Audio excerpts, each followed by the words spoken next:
Welcome to Getting to Know the 5 Critical Components of the North Carolina K-3 Formative Assessment Process.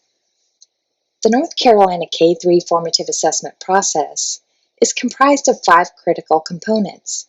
All 5 must be present to implement the process. Selecting learning targets, developing criteria for success, eliciting evidence of learning, interpreting the evidence, adapting and responding to learning needs. This is Module 3 of 5, Adapting and Responding to Learning Needs. This module focuses on one of the 5 critical components, with the understanding that all 5 are necessary to implement the process. Adapting and responding to learning needs involves using descriptive feedback that is provided by teachers and used by students based upon the learning status identified, and ongoing, in-the-moment adjustments are made to instruction based upon the evidence elicited. You will need some materials as we go through this module. Download the self-reflection tool. You can find it at this tiny URL. It can also be found on the Live Binder for Educators. Click on the Formative Assessment Process tab, and then click on the Self-Reflection tab. You will also want the at-a-glance documents. They can be found on the Live Binder for Educators. Click on the Construct Progressions tab, and then click the At-a-Glance Resources tab. Choose which resource you prefer, or download them all. Here are the goals for this module. Participants will gain an understanding of how to provide non-graded descriptive feedback that highlights which criteria for success have been met and which have not been met, and why.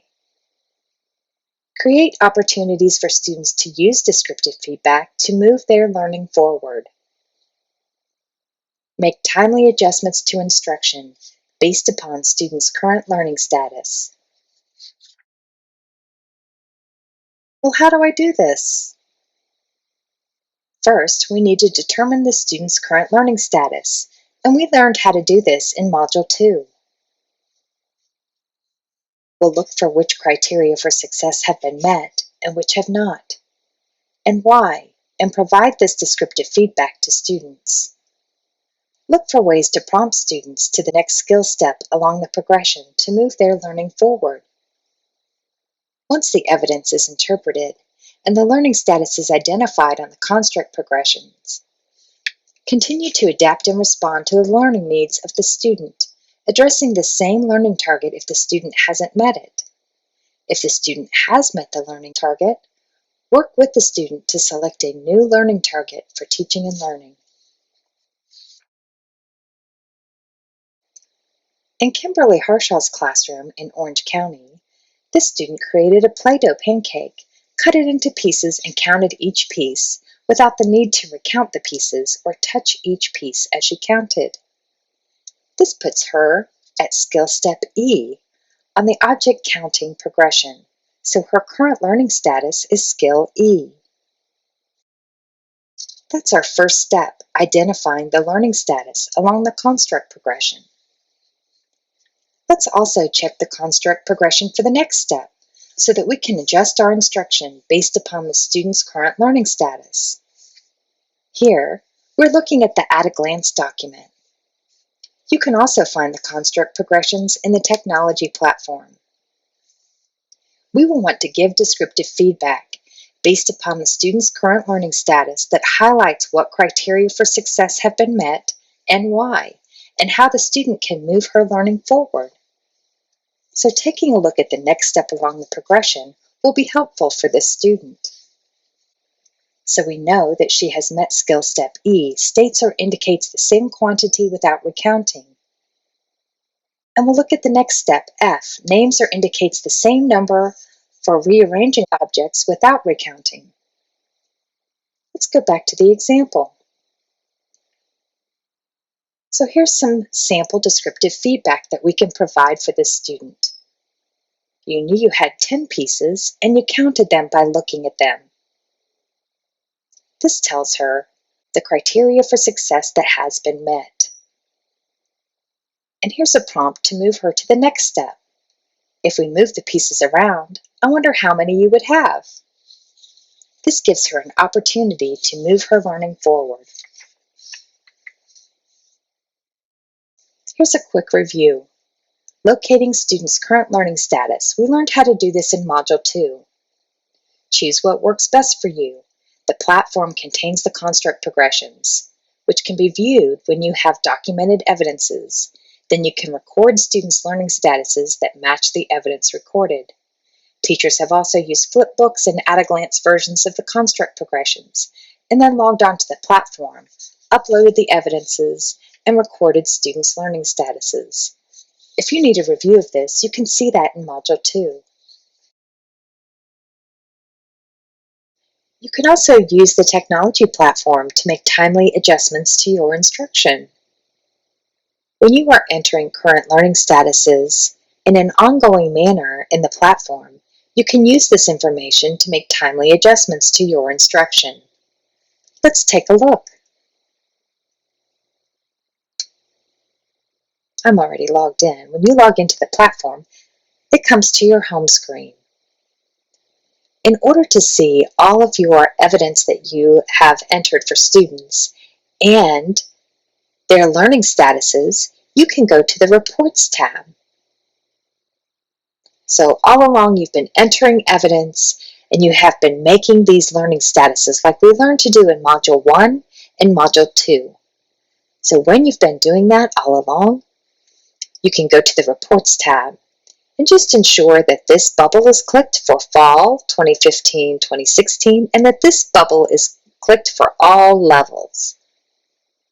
Because we haven't done the summary status yet, just all levels. And we're going to click Generate Report.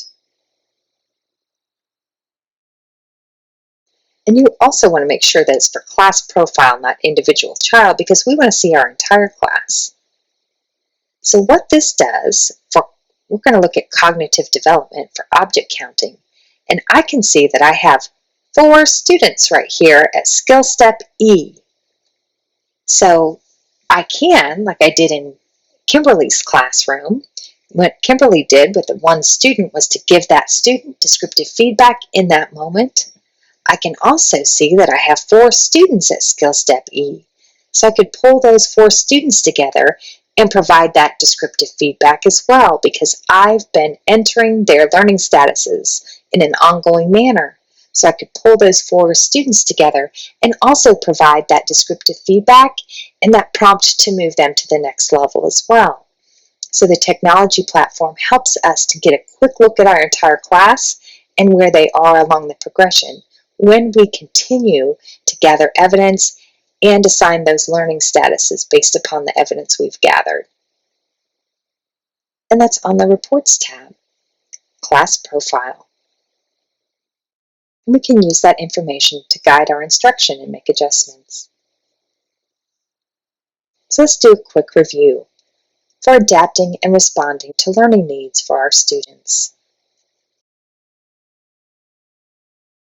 Here were the 3 module goals. Provide non-graded descriptive feedback that highlights which criteria for success have been met and which have not been met and why. Create opportunities for students to use descriptive feedback to move their learning forward. Make timely adjustments to instruction based upon students' current learning status. You can do a self-check for this module by using the self-reflection document that you downloaded at the beginning of the module. Complete the section for adapting and responding to learning needs by checking one of the following for these 3 items: in place, partially in place, or not in place for the 3 module goals. With a partner or individually, set a goal for adapting and responding to learning needs. Describe how you will reach your goal. For example, use students' current learning status to provide descriptive feedback during Math Center time this week. Meeting your district professional development is important to our regional implementation team. Module development is a result of regional needs assessments. Continuous feedback is valuable to our team.